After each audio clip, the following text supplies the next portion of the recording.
दोस्तों टाटा कैपिटल के बाद 7 अक्टूबर से 9 अक्टूबर के बीच एलजी इलेक्ट्रॉनिक अपना आईपीओ लेकर आ रही है। तो आज रिव्यू करेंगे दोस्तों एलजी इलेक्ट्रॉनिक आईपीओ का। सबसे पहले आईपीओ डिटेल के बारे में बात करेंगे, उसके बाद कंपनी की बिजनेस मॉडल के बारे में बात करेंगे, उसके बाद जीएमपी के बारे में बात करेंगे और ये जो 1080 से 1140 रुपया के बीच प्राइसमेंट लेकर आ रही है, सस्ते है महंगे है, तो पीयर से कंपेरिजन कर देंगे और स्ट्रेंथ और वीकनेस के बारे में बात करेंगे और मार्केट और लास्ट में बात करेंगे इस आईपीओ में अप्लाई करना चाहिए अप्लाई नहीं करना, ये सभी बात करेंगे इस वीडियो में। उससे पहले दोस्तों यदि आप मेरे चैनल पर नए हैं तो चैनल को सब्सक्राइब कर लीजिए और बेल आइकन को दबा दीजिए ताकि आईपीओ और शेयर मार्केट से जुड़े इन्फॉर्मेशन सबसे पहले आपको मोबाइल में नोटिफिकेशन के रूप में आ जाए। तो हर बार की तरह जनता की जय बोलकर करते हैं वीडियो की शुरुआत। तो दोस्तों ये 7 अक्टूबर से 9 अक्टूबर के बीच आईपीओ ओपन हो रहा है।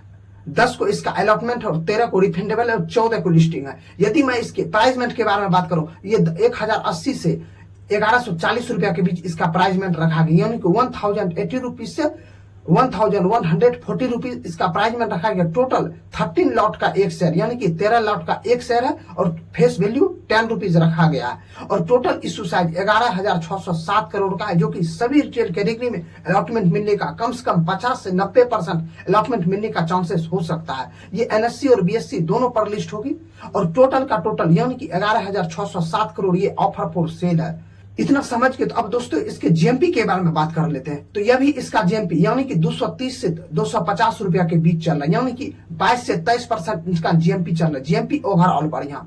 अब दोस्तों इसके कंपनी की बिजनेस मॉडल के बारे में बात कर लेते हैं। कंपनी है दक्षिण कोरिया की कंपनी है, जहां से हुंडई मोटर आती है, वहीं की ये कंपनी है।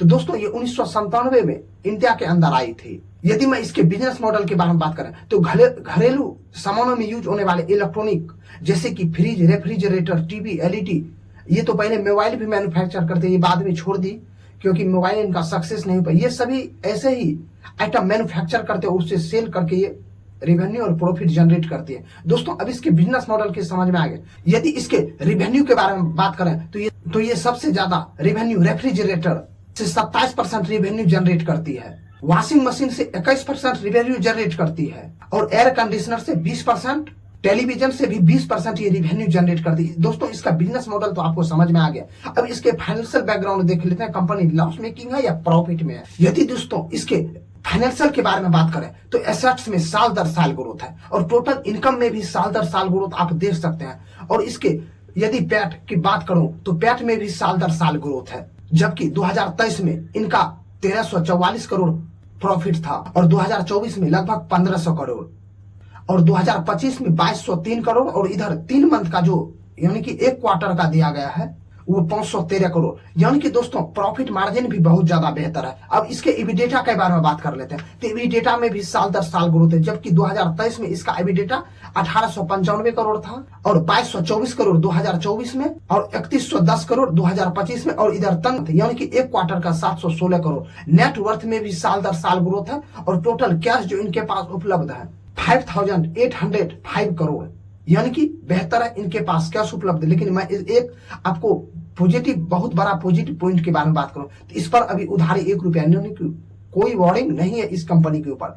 यदि मैं इसके आरओई और आरएफसी के बारे में बात करें तो इसका आरओई 43 का है। दोस्तों किसी भी कंपनी का 15 से आरओई बेसी हो या 15 हो तो उसे बेहतर माना जाता है, इसका लेकिन 43 का जो कि 3 गुना ज्यादा है। अब इसके RONW के बारे में बात करूं तो ये इसका RONW 37 का, ये भी बेहतर है दोस्तों। यदि इसका पैट मार्जिन के बारे में बात करूं तो पैट मार्जिन इसका 9 है, EBITDA मार्जिन लगभग 13.25 का है और प्राइस टू बुक वैल्यू 13 का है।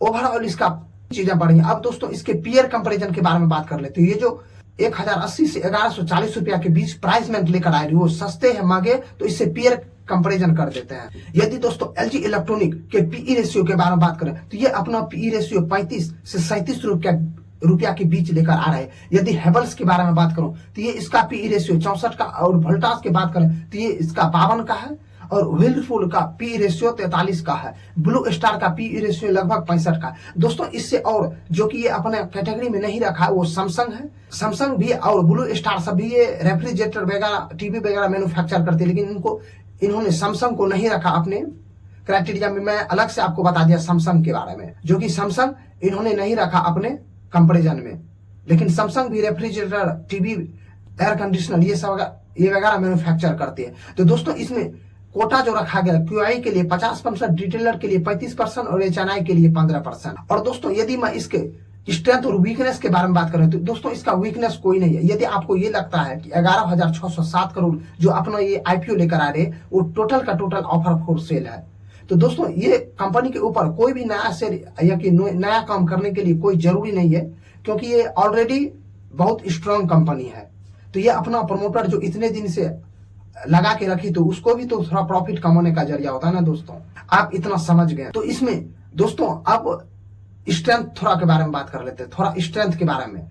तो इसका स्ट्रेंथ ये प्राइस में रीजनेबल है, लिस्टिंग ज्ञान भी दे सकता है, लॉन्ग टर्म के लिए भी ये बेहतर कंपनी है। तो यदि आप इसके निगेटिव के बारे में बात करें तो इसका निगेटिव कोई नहीं, ओवरऑल कंपनी बेहतर है, बढ़िया है। हाँ थोड़ा कंपटीशन है लेकिन ओवरऑल कंपनी बढ़िया है, इसका प्रोडक्ट भी बेहतर से बेहतर ही आते हैं। और आपको कहीं ना कहीं LG और आपके घर में ना भी LG होता ही होगा, कोई भी प्रोडक्ट आपके घर में जरूर LG हो। तो दोस्तों आप कैलकुलेशन समझ गए। यदि आप लिस्टिंग गेन के लिए नजरिए से अप्लाई करना चाहते हैं तो लिस्टिंग गेन के लिए भी आप अप्लाई कर सकते हैं। 22 से 23% इसका GNP चल रहा है। यदि आप लॉन्ग टर्म यानी कि 3 से 5 साल के लिए जाना चाहते हैं तो ये बहुत दिनों के बाद ऐसा कंपनी दोस्तों मार्केट में अपना IPO लेकर आ रही होती है। और ये इतना मान लीजिए कि मीडियम रेंज की यानी कि मिड कैप की ये कंपनी है, मिड थोड़ा लार्ज से थोड़ा कम है ये मिड कंपनी की, लेकिन ये आपको झट से 1 साल के अंदर डबल बना के नहीं दे सकती है रिटर्न, लेकिन आपको आने वाले 5-6 साल में ये 200 से 400% तक ये अपना रिटर्न दे सकती है। दोस्तों आप इतना समझ गए तो चैनल पर नए हैं तो सब्सक्राइब कर लीजिए और वीडियो पसंद आए तो लाइक कर दीजिए। यदि आप अप्लाई कर रहे हैं तो लिस्टिंग के कर रही हैं या लॉन्ग टर्म के लिए कर रहे हैं तो कमेंट बॉक्स में कमेंट कर दीजिए। और एक डिस्क्लेमर दोस्तों, यदि आप इस IPO में अप्लाई कर रहे हैं या किसी भी IPO में अप्लाई कर रहे हैं तो आप अपना फाइनेंशियल एडवाइजर से जरूर सलाह लीजिए। ये वीडियो सिर्फ एजुकेशनल पर्पस के लिए बनाया गया। यदि वीडियो पसंद आए तो लाइक कीजिए। जय हिंद।